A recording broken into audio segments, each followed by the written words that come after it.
But I suppose first to start with, welcome again to Birmingham. I do work at the Birmingham City Council within the planning department. And I know planning sometimes means different things to different people. Because I'm talking to people from all over the world, I'm sure you'll have your own idea of planning. But sometimes planners can get a very bad press in the UK. Government in particular never seems to like planners, always wants to intervene and then change things. So we do always have that struggle in terms of actually what we should be doing. But I think sometimes working in a big city like Birmingham, you do have to take that leadership approach yourself. So I see planning very much as providing that overall leadership, setting that vision and strategy for how cities need to grow for the better in the future. So I've been asked here today, really, it's about setting the context for where you are today. But I was asked to cover 4 key points, which I just want to sort of summarise to you, really. One's around what's currently happening in Birmingham in terms of development. Next is around some of those challenges we have with delivery. Then it's around sort of the social element and how communities are factored into that process. And then really what the future holds for Birmingham. So what will change over the next 10, 15, 50 years, who knows? So just to start with, and this is where there's a bit of overlap. So we've got Birmingham City Centre. Birmingham as a local authority is the biggest local authority area population-wise in Western Europe. So we're a big local authority, big area we have to plan for. And the city centre itself covers about 800 hectares, so it's quite a compact and dense city centre, but still covering quite a large amount of land itself. There is a population roughly of about 1.5 million people or so. But interestingly, we're the youngest population for a city in Europe, so that presents its own challenges, but opportunities as well. I suppose that links into some of the figures you've just told in terms of how many universities we have in the city. We're the top regional city for quality of life in the UK, outside of London. And that is meaning we do get a lot more influx of people coming into Birmingham now as well. So last year, we were the main destination outside for people moving out of London, outside of the South East. So people want to come to Birmingham now, so we are making the right moves. And we also have major international firms located in the city. So your Jaguar Land Rovers, your Cadburys, other advanced manufacturing. But also we still have our local industries here. Birmingham's always been known as a manufacturing city, and we still have those local firms carrying out those day-to-day functions. So you sort of put all that together and it makes it a bit more complex in terms of how we make the city grow for the best in the future. So before I move on to what's currently happening, I just want to set the scene in terms of what we did previously within Birmingham. This was slightly picked up on because a lot of change did happen in that post-war period within Birmingham. It was very much a case of planning for the motor car. So big wide roads were put pretty much across the city, particularly impacting on the city centre itself. We zoned land for certain types of uses. We did lots of comprehensive redevelopment and had that modern architecture feel to it. And that's sort of shown in some of the images on the slide there. But I think it came around to the 1980s when we actually realised that wasn't necessarily the best approach to take. The city was car dominated, but actually don't necessarily want that for a city centre environment. How do people want to walk around and interact with the place in which they live? We created a inner ring road, which basically created a concrete collar, so people couldn't move around the city centre that well. And that's highlighted in that elevated structure on the image there. So actually, it didn't create the best environment for people to want to come to Birmingham. All these elements restricted economic growth. We didn't really have a nighttime economy here. Poor quality environment, bad image. Sounds a terrible place. Glad you didn't come here in the 1980s if you didn't. But I think come the end of the 1980s, we actually we knew we had to do something, and that's where the Highbury Initiative came in. So what we did, this is probably very relevant for why you're here. We invited nationally and internationally important people within planning and the built environment professions to sort of come in and tell us what we needed to do to change for the better. So that included architects, planners, engineers, other people. And this is where the Highbury Initiative came about. And this set out our sort of direction going forward now. I think everything the city's done since the late 1980s can be traced back to the Highbury Initiative. It's a really fundamental change in how Birmingham approached growing the city. So these key principles are listed on the slide there. I think some of the important ones are around that breaking the concrete collar, and that's sort of shown on those images there. So we have had to do big structural changes to the infrastructure within Birmingham to the extent those images are already from about 10 years ago. So you can see the new Bullring shopping centre being built in the bottom left-hand corner.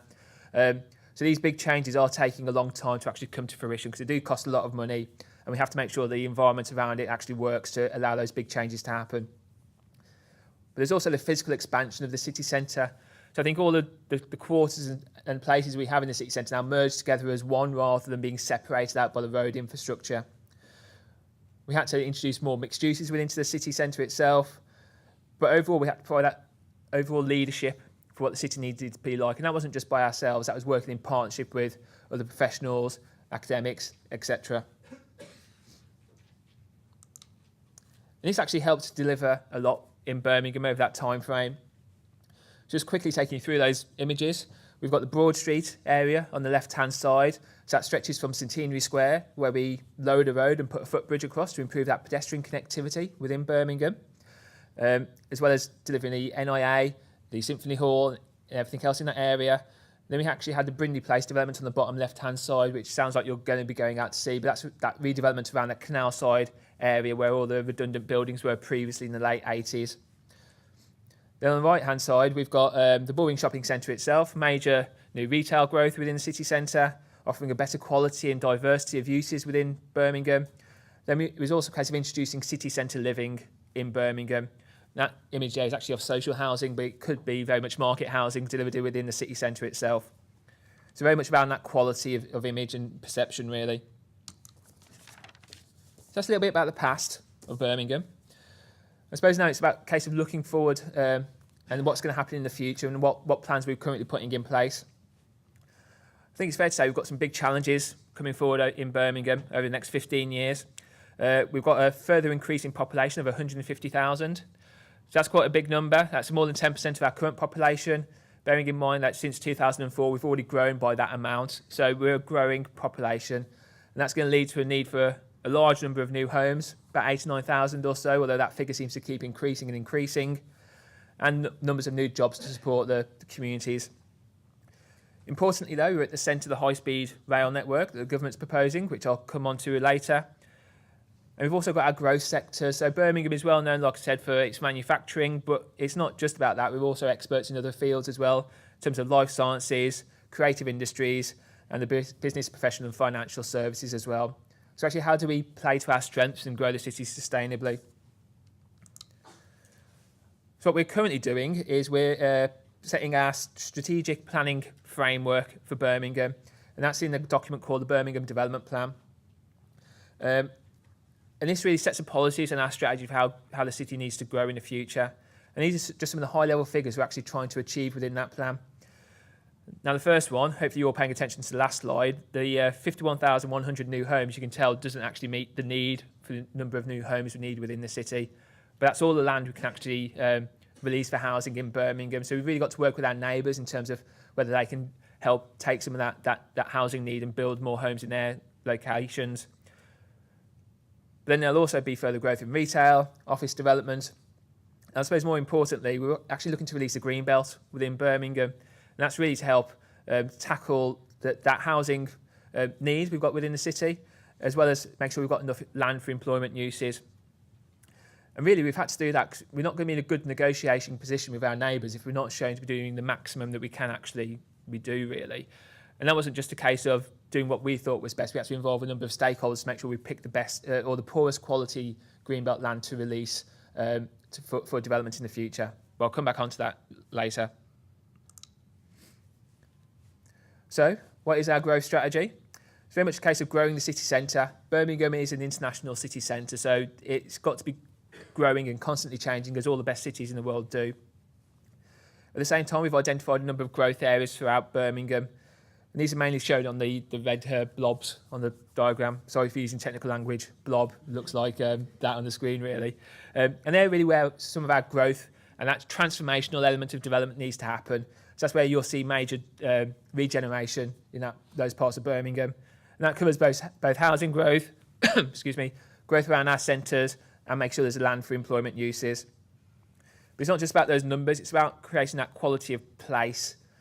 And we are a very connected city within Birmingham, so it's about increasing those densities as well, so we can drive forward those growth levels. But all of this won't work unless we put the infrastructure in place. So we've got to make sure it's delivered, as well as those wider environmental improvements. So we have our city-wide growth strategy, but what we actually then have is more area-specific plans to help provide more certainty and help enable that delivery within Birmingham. I suppose this is typified by the Big City Plan, which we adopted back in 2010, and that is just for the city centre area. And the city centre has a massive role in terms of achieving our overall levels of growth, and that's really shown on those figures there. So 15,000 new homes, that's a significant percentage of that overall housing growth we need to accommodate within Birmingham. But obviously, the city centre has a much bigger role than just that, and it's really around that visitor and business destination and place to live, learn, and for people to come to. People associate themselves with Birmingham, so why would they want to come to this city rather than going elsewhere? And this is really what the Big City Plan sets out that we want to achieve. And I think it's still based on some of those principles back from the Highbury Initiative around that connectivity, particularly for pedestrians and cyclists within the city itself. But it identifies some major areas of transformation that will happen over the next 20 years. So that includes things like New Street Gateway, which is where New Street Station is being redeveloped, the area around where the HS2 station is going to be in Birmingham city centre, as well as where some of the more business-focused districts of the city centre are as well, such as Snow Hill District, where our central business district is, as well as Southern Gateway and what regeneration potential that offers. So just moving on to delivery, what's happened recently and what we can actually do going forward. But delivery is really a core part of what the city needs to do. It's all very well having our visions and plans, but if we don't deliver, then it's almost pointless. If it's not an achievable aim, then why are we doing what we're doing? I think it's what makes Birmingham a bit different. We always seem to be able to get things done, despite being in times of austerity. I think around this, infrastructure and connectivity is really key for Birmingham. We've got to make sure the city is a place people can get around, otherwise they won't want to be here. So that's partly shown by the redevelopment of New Street Station. So I haven't got a slide of what New Street Station used to look like. I'm sure some of you have been through there previously. But the new station opened last year, I think it was. But the original station was being used by twice as many trains and people than what it was actually designed for. So something had to happen. And it's on the main railway network within the UK.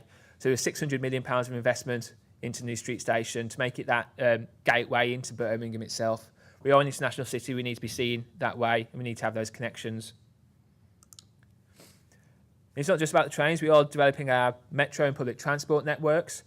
Metros are now back on the streets in Birmingham for the first time in 60 years, I think it is, if not a bit longer.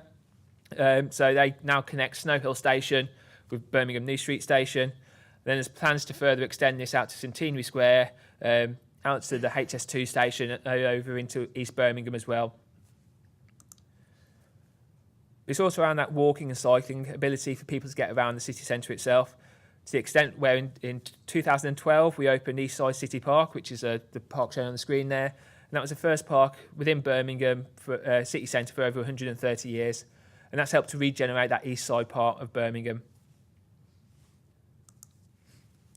So that's the infrastructure side of how we help delivery, but there's other elements that we also do in terms of our strategy, and one of those is enabling development. So we have the Paradise redevelopment within Birmingham. Sounds lovely. Sounds like we're creating paradise, which hopefully we will be. But you see redevelopment of the old library and Paradise Forum. So this will introduce major mixed-use office-led development, creating over 10,000 jobs, all the headline figures. But I think what we did actually here is we've used future business rates income through the EZ investment, the enterprise zone, plus we relocated the old library to actually enable the Paradise development to come forward. The library that was there didn't really help with the connectivity, didn't really help people get around the city, and didn't really complement the historic buildings we had surrounding the area. So those works are now on site. This was the Paradise Forum development in December last year. And that's it as of Monday, I think it was. The website's very good. You can see the progress they are making on time lapses. So you can see there is a lot happening there, but that's actually on the ground now and it will change for the better.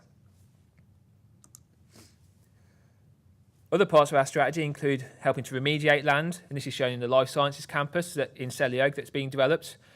So here we're looking to develop that new Life Sciences campus linked into the QE Hospital and the University of Birmingham, which is a specialist in the life sciences sector. But what we've had to do there is because of the land values weren't what they would be to let the market invest and intervene. The city council's had to acquire it and do that land remediation itself, hoping that we'll get a financial return back on it at the end. But that will hopefully enable that development to come forward. And also we have to give confidence, and that means the council sometimes has to act as a developer. And we've done this in two ways mainly, partly through our Birmingham Municipal Housing Trust programme, which is building new social housing within Birmingham. But we've had to ramp up that programme since it started in 2009 at the height of the economic recession because no one else was building in Birmingham. So we're currently still the largest housing developer within Birmingham. And you think there's other major developers in the city, but City Council is still the largest. So we're having to give confidence to people. If they build homes in the city, people will buy them and live in them. To the extent now where we're setting up the InReach programme, where we're looking to show the private sector that if you build private rented sector accommodation, then it will work in Birmingham. People will be interested in taking that forward. Then one of the other elements of our strategy is really around development partnerships. And this is shown in the Aston Advanced Manufacturing Hub, where the City Council own part of the land, so does the Homes and Communities Agency, and we're working with them to develop our industrial strategy and bring forward new advanced manufacturing sector growth to Birmingham.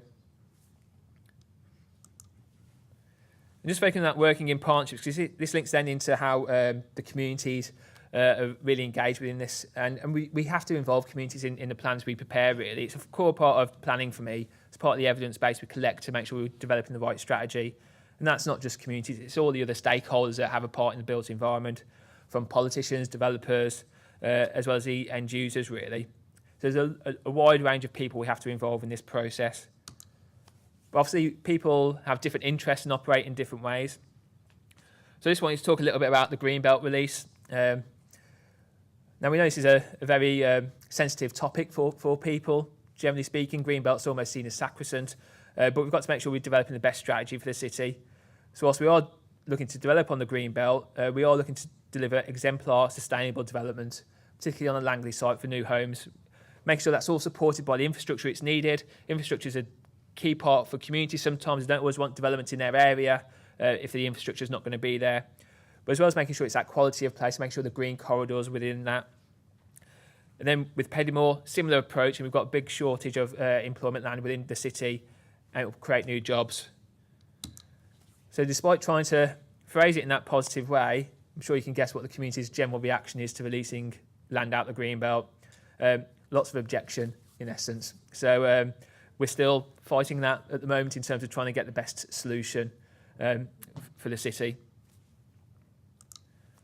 We can't always be adversarial like that. Sometimes it is around working with people. And that sometimes can be community-led approaches. The City Council doesn't always have to set the vision and the strategy for parts of the city. And that's really where neighbourhood plans are coming into their own within Birmingham. So at the moment, we've got one neighbourhood plan that's been adopted for Borsall Heath, where they've actually set their own vision and strategy for the Borsall Heath area of Birmingham. We've then got a similar one being brought forward for the Jewellery Quarter, just within the city centre, and one in Perry Bar in the future coming forward as well. And that's really the City Council providing advice and support for the communities to prepare their own plans. So they're almost taking the mantle themselves and setting out what they want in their area. So then just moving on to the final part around plans for the future. High Speed 2 in Birmingham. Now, I know I have mentioned this, and I'm sure you're aware of high speed proposals the government are looking to bring forward, but I can't emphasise enough how much Birmingham is at the heart of that network.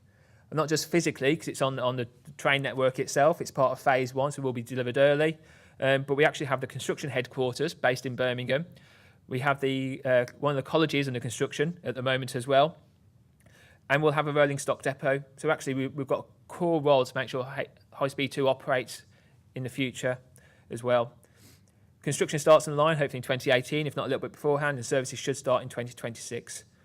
But importantly, within Birmingham, we will have a new train station in the city centre, and then one out at the airport as well. So how do we maximise those opportunities? I'm sure you can imagine that's a big infrastructure project. City's been through this in the far past, but how do we maximise that opportunity? And this is where we've prepared the Curzon Master Plan, because we didn't necessarily like the designs that the government were coming forward with for the station itself. So we actually said, no, we want an international gateway into Birmingham through this new station. And that's shown on some of our images here, and they're our big moves. And that's not saying the station will definitely be developed that way, but that's just setting out our aspirations so it's clear to people what we're trying to achieve. So some of those big moves are around that world-class arrival destination, world-class architecture, linking in the metro network, as well as making sure the surrounding land and connections work for the city as a whole. But there's lots of growth potential there. We said to government, if you do it this way, we can actually deliver a lot more growth within Birmingham. And this links into the Curzon area as part of that areas of transformation I set out in the big city plan. To the extent where that's going to deliver about 4,000 new homes, 600,000 square metres of commercial floor space, and other growth as well. To the extent now where the government have agreed with our approach, and they've given us the responsibility for business rates growth in that area to allow us to invest over £1 billion in that part of Birmingham. So there's more plans. Those are high-level strategies we've got in place. Now it's getting to that level of detail. What do you want to see on the ground, and how does that then turn out? It's not just about high speed too. There's other sites that will come forward or other transformational areas. This includes a Birmingham Smithfield site. This is quite important because it's the largest city council-owned site within Birmingham city centre, so quite prime real estate. And what role can that have for the city? And that's really around creating that new destination, offering something different that the city doesn't currently have in terms of vibrant retail markets and family leisure quarter. That's what we're looking to deliver with Birmingham Smithfield. That's very much at the early master planning stage. What can we do to, say, incorporate more sustainability features within that development? So those are our plans for the future. I suppose I just wanted to sort of summarise that in terms of actually what's that helped achieve. There's some key stats on there, which I'm sure you can read at your leisure, but I suppose some of the key ones are we're the UK's most entrepreneurial regional city outside of London. So we had more startup businesses in the city than anywhere else in the UK last year. We account for more than 80% of the car industry's exports outside of the UK. And we also, in visitor numbers, are increasing. So we're definitely doing something right, as well as achieving a lot else.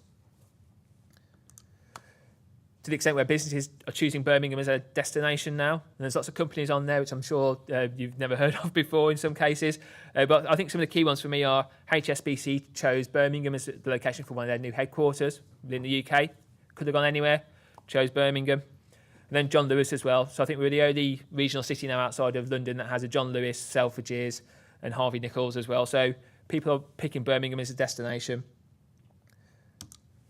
But I think there's still a question over what the future holds and actually how do we plan for Birmingham going forward, because who knows what's around the corner really and what people will expect in the future in terms of their built environment and what we want to do. And it's funny showing this image to children because they always feel, why aren't cows on the roofs on buildings?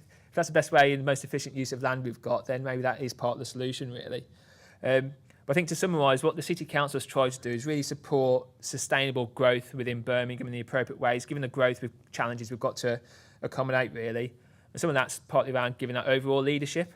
It is definitely about working in partnership, but it's also around being flexible as well. So doesn't always have to be us leading that process.